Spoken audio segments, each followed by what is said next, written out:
Hey Beer Geeks, I'm in a small but perfectly formed and very sunny industrial estate just outside of Nottingham. Now it may look like I'm about to be crushed by a trash compactor on a spaceship, but I am in fact just outside the tiny Emperors Brewing, actually one of the highest rated breweries in the world, certainly in the UK, on Untapped, as a result of the beautiful Imperial Stouts that they brew. And today I'm here brewing a collaboration with Emperors and Damien, the founder, who, as you might be able to tell throughout the course of this video, is a very, very big Star Wars fan. We don't talk much about that, but we talk about his origins in homebrew. We talk about the incredible achievement of reaching the top of Untapped, the pressure that that brought, but also the fact that this has helped him build a little empire out here near Nottingham. And of course, brewing a delicious maple, coffee, and coconut Imperial Stout.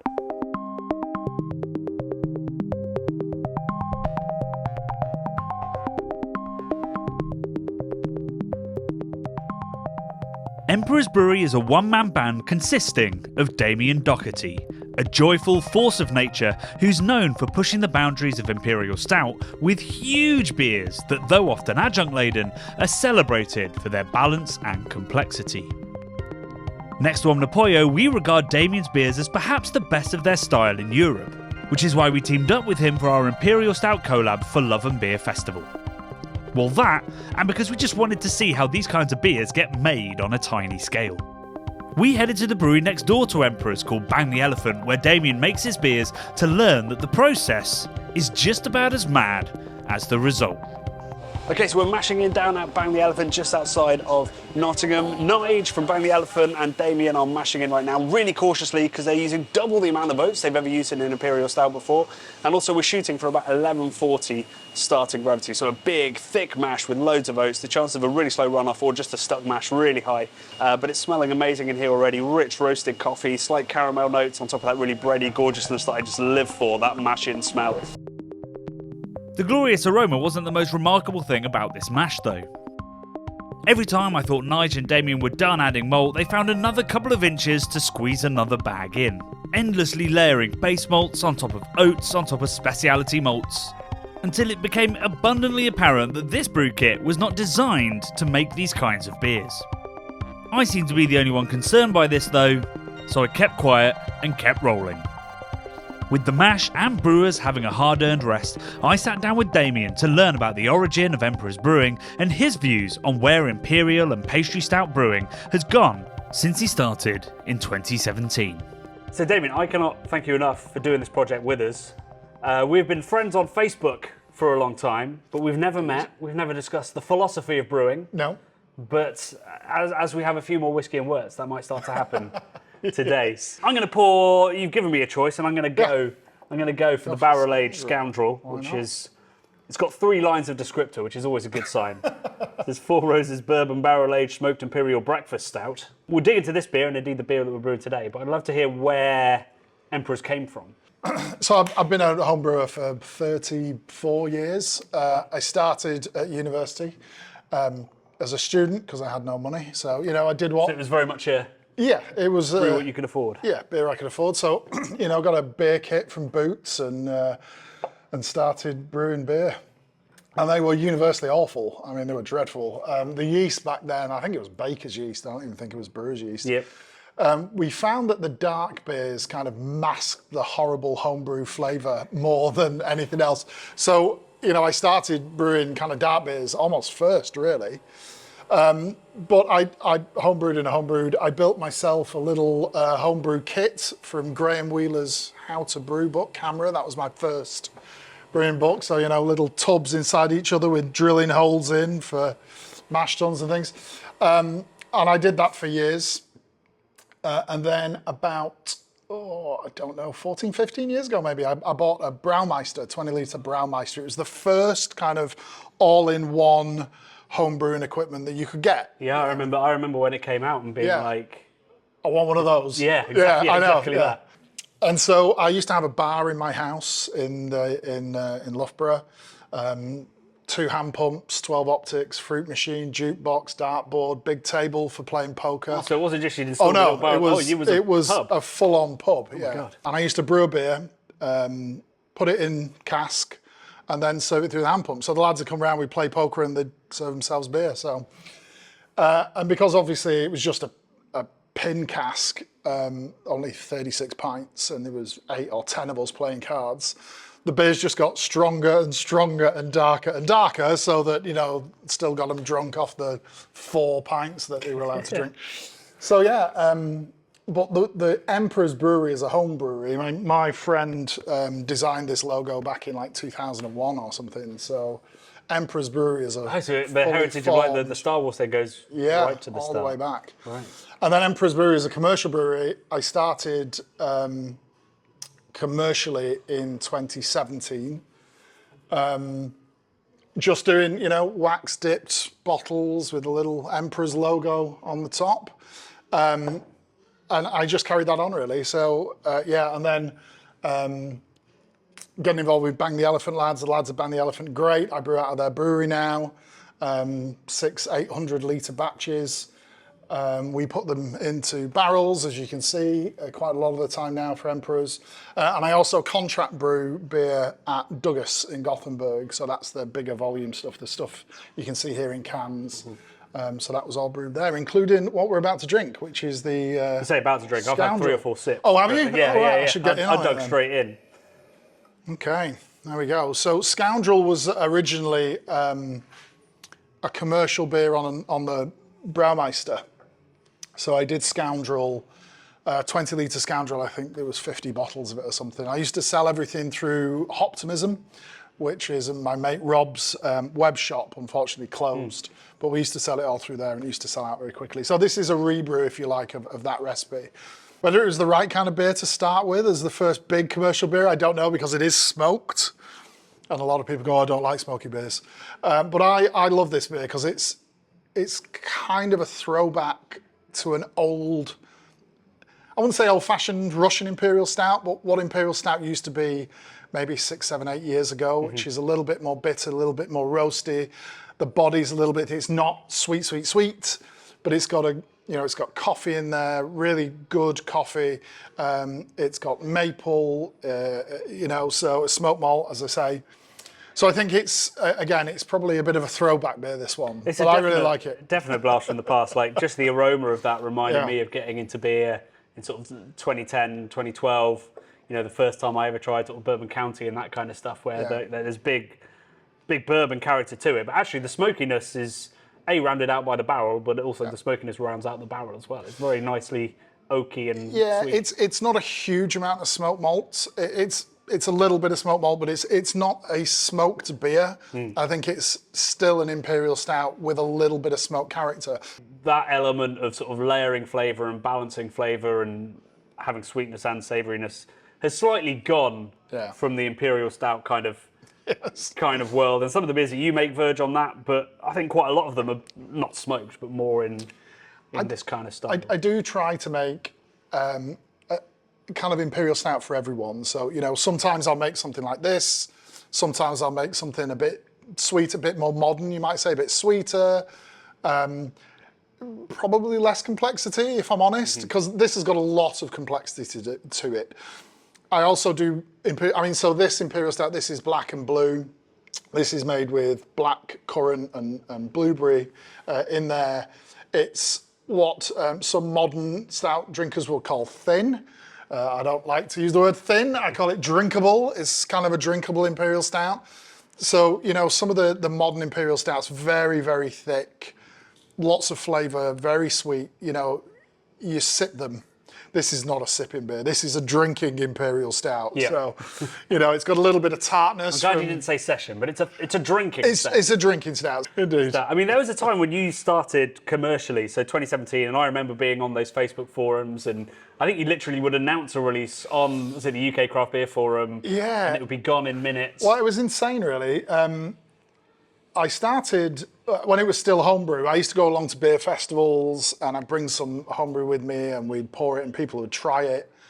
Or I'd put on UK Craft Beer Forum. I'm going to be in London at Bermondsey Beer Shop on a Thursday night at 7 o'clock. If you want to come and try the beer, come and try the beer. Like 40 people would turn up. Yeah. It was madness. I don't think I'd get 40 people in a room now. I remember, did you topped the rate beer in the UK for a while? Well, so ridiculously.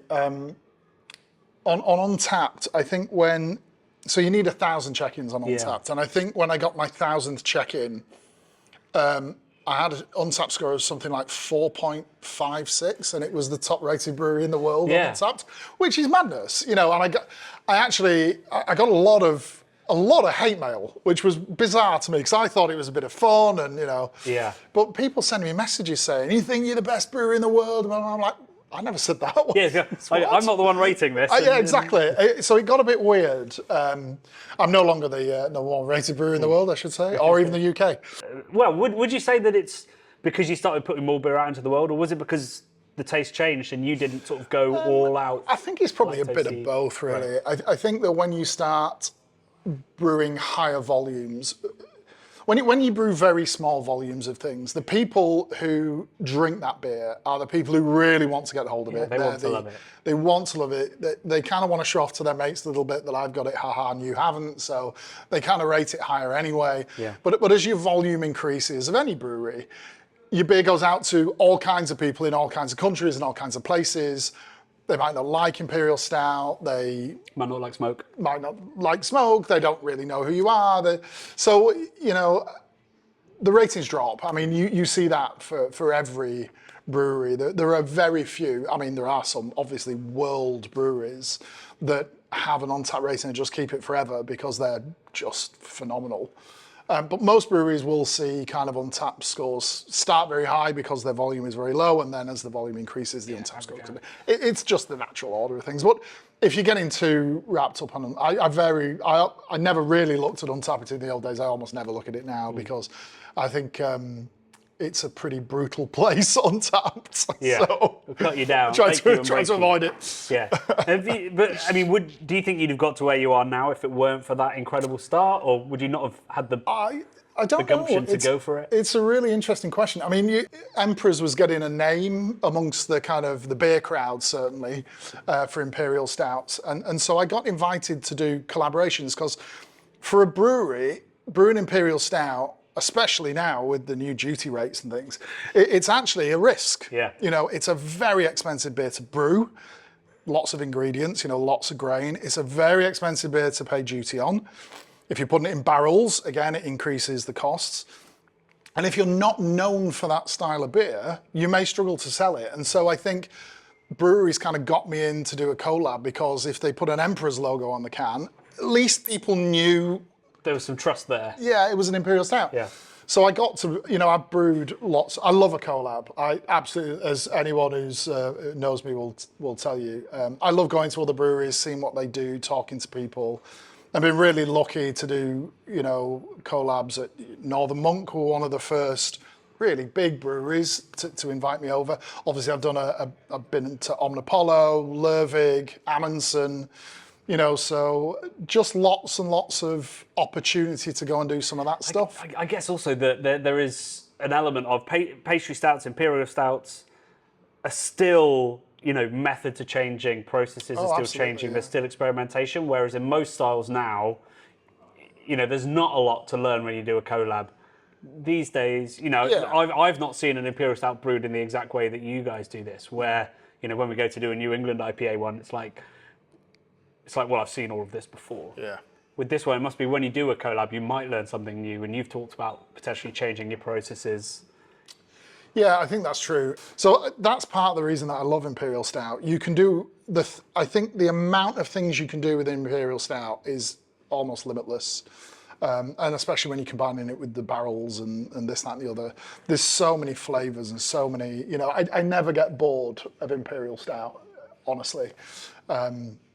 So yeah, I mean, that's kind of, I just love it. That's why I kind of do it. Yeah. Well, so I'm glad you can't get bored of them, because we came at you with a pretty open brief, which was essentially, we want to do an Imperial Stout for Love and Beer. Because what I wanted to do, this is not a style, as anybody that watched our homebrew Imperial Stout will know, not a style that I excel at brewing. So we came with some adjunct ideas and a kind of approach, and one of the reasons I came to you is because we prefer, like you said, you brew Imperial Stouts for everybody. It's not just that you brew different kinds of Imperial Stouts, it's also that you're quite sort of down the middle in terms of the finishing gravities, in terms of the use of adjuncts, the intensity of those adjuncts. So I knew that coming to you with some loose ideas would yield something that would truly be a collaboration. So you just sent me the grist, and I was like, sure. You're trying something a little bit new this time. So there's more oats than usual, Yeah. but otherwise it's... Yeah, so I use flaked oats in my Imperial Stouts. I think it gives a nice kind of body, almost a creaminess to it. We've got some chocolate wheat. When you say flaked oats, it's essentially porridge oats, right? It's basically, yeah, Quaker oats. Yeah. So we've made a very big bowl of porridge in there. And that can get tricky. Yeah. Especially as we're single infusion here. You know, when I do it at home, I can do a gluten rest. I can do all kinds of things. So usually it's this one is heavier than most on flaked oats. It's also got some chocolate wheat in there. I have a couple of little tricks that I use to get better kind of depth of chocolate. So I might as well tell you, I mean, it's not that much of a secret, to be honest. But I tend to use pale chocolate and chocolate malt in a ratio of 2:1. And I find it gives a kind of better range of kind of chocolatey flavour. And again, you know, I add cacao nibs to quite a lot of things as well. But just things that I've found over the years that seem to work quite well, that we brought to bear on this recipe as well. So no, it's fingers crossed, it's all working. So we're doing okay. And then, you know, just before we mashed in, we went outside and we actually discussed what the adjuncts are going to be. So we're kind of brewing on the fly as to what we might add. This is the way we do it around here. Yeah, and it's nice. I mean, if I was trying to tell a story, spin a story around it, you'd be like, well, we'll see how we feel on the day. We'll get the terroir of the industrial estate and see what sings to us. And to some extent, that has happened. That you said there's an incredible coffee roastery. Yeah. And I wasn't thinking coffee for this recipe, but now. Well, we've got 47 degrees coffee just at the end here. Aid, he's a great guy. We've worked with him a number of times now. You know, he's great at understanding what it is you're trying to get from the coffee, and he will put together a coffee that, you know, it ticks all the boxes. Yeah. So yeah, I think we'll talk to AD. We'll get some really great coffee from AD to go in this that'll really enhance the flavours. Because Brad's not here today, we're putting coconut in while he's not looking. So we're gonna that'll add body and richness and fudginess as well as. So I love coconut in beers. Okay, and I've always loved coconut in beers. Hokey Religion that I've just rebrewed with Douglas, that's got 600 kilos of coconut in it. It's absolutely insane. Jeez. So that's nearly half the weight of what went into this beer. Yeah, it's a 6,000 litre batch and it had 600 kilos of coconut in it. It's crazy. Yeah. The beer that I did with Henoch on Apollo, again, that was coconut. He's a coconut lover as well. We love coconut. Yeah. When Henoch and I get together, that's what those are the kind of the beers we drink because we love for lunch, coconut. Yeah. What's going in the beer? Coconut. Yeah. Yeah. So yeah, I think the coffee and the coconut will work really well, and then we will have a third ingredient. Yeah. So we're thinking maybe. I'm quite keen on the idea of maple. Yeah, I think maple's a good. I think Brad's got a beer name based around it, importantly as well. Perfect. So I think a little sweetness from the maple. And a bit more aromatic than say caramel or something. Yeah. So a little bit of sweetness from the maple, a little bit of kind of roastiness and bitterness from the coffee, a little bit of creaminess from the coconut. I think that will work really well. Yeah. Last question is, we've talked about, the way that you started brewing and started loving Imperial Stouts and the way that they've kind of gone. Have you seen like an adjustment? Is there in terms of, I don't know, like tap scores or your sales, are people returning to dryness like they're starting to with more West Coast IPAs and Italian Pilsners and things? I'm not sure quite yet. I think it's still those big, thick, sweet stouts. And again, I do make that kind of beer. The Hokey Religion is pretty thick and sweet. Just launching 2 new barrel-aged beers, mostly on keg at festivals. One called Technological Terror, that spent over 3 years in Jack Daniel's barrel. And then we've got Bespin Trap, which is not for everyone, as that spent 3 years in Lefroy cask. Boy, okay. But they are, certainly the Tech Terror, that's sweet and caramelly and quite thick. Bespin Trap's a little more drinkable and very. If you like peat. If you like peat Yeah. and phenols and things like that. So I brew a really wide variety of stouts, and some people love. What I really like is if I brew a stout and it goes on Untapped, and there are people rating it a 5, and there are people rating it a 0.1. That I love that, because that means I've made something really interesting, and some people are going to love it, and some people are not going to love it, and I kind of like that. You know, I kind of like the fact that I'm not brewing beer for everyone. You know, Like across the whole range you are, but within a specific beer. I want people to, you know, because the Best Bin Trap, some people will absolutely love that beer. I guarantee they'll say it's one of the best beers they've ever had, and other people will tell me I'm a disgrace. Take one sniff and I should be ashamed, and they'll be pouring it down the drain. So, you know, good. Who'd be a brewer? Jeez. Obviously, it doesn't happen to YouTubers ever. After a few more beers and of course Damien's tradition of a whiskey and wort, that's a delicious Scottish whiskey mixed with the sweetest, sugariest first runnings of the mash, I left them to the clean-up job. It was only about 6 weeks before our beer festival, and with such a small batch being made, just 2 kegs and 119 bottles were made. Meaning it all got sold and consumed at the festival and on our YouTube drink-along. Which is why our review of this beer is taken from that slightly chaotic live show. Chocolate, caramel, sticky dates, mountains of coffee. Yeah, I'm getting like chocolate milkshake, like delicious. Yeah. Chocolate milkshake with like a syrupy well, it's the maple syrup in it, but it's like a maple syrup chocolate milkshake smell. The maple and the coconut makes it kind of fudgy, vanilla fudge. Yeah. Cheers, everybody. Thanks for guys. doing it with us, Damien. Love and beer.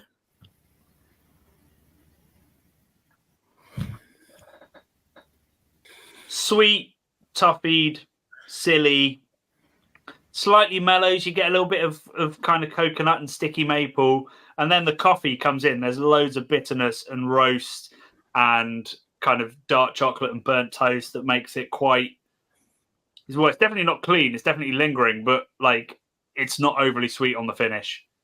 So you get this whole journey. It's not like a lot of sort of Imperial Stouts flavoured ones that just, you know, build and build and build and build and get too much. This is just nuanced. I think that's the sweetness at the start. You know, I think there's a lovely sweetness at the start, and the maple comes in, and then you just get the roast and the coffee, and then the finish is it has a drying finish. You know, it's not a sweet finish. You get that roast on the back end, which I think, you know, the complexity, I think it's really nice. It's a good finish. I feel like I'm in a truck stop on Route 66. I've got my stack of pancakes. I'm slavering them with maple syrup. And I got my cup of joe on the side, drinking that sweet coffee as I'm going, with a bit of creamer in it as well, probably. It's delectable. It's naughty. It's very cheeky. Liquid chocolate brownie. That's spot on as well. These are live comments from people drinking it at home. Well, that's very kind. And people are losing their Thank you, Chris. inebriated minds.